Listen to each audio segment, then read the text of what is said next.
A museum charges 5 per person for a guided tour with a group of 1 to 14 people, or a fixed 75 fee for a group of 15 or more people. Write a function relating the number of people n to the cost c. Well, let's think about this carefully.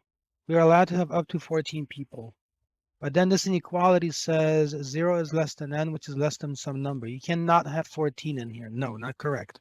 Because by saying n is less 14, you're saying that the max value of n is 13 because it's less than 14. But then you're excluding the 14th person. You cannot have 13. What you need to have in here, therefore, is 15, like this. So put a 15 in there because then the max value of n is 14, which is less than 15. And then n can be 14, and that accounts for everybody from 1 to 14. The other part that says 0 is less than n is given, don't worry about it. What's the expression to be placed in here? Let's think about how this works. Say n has the value 6.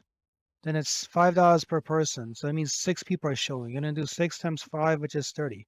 You take the cost per person and you multiply by the number of people. So then you put in here 5n. And then in the bottom, if it's 15 or more, you put in here 75, the fixed cost, and then it says n is greater than or equal to some number.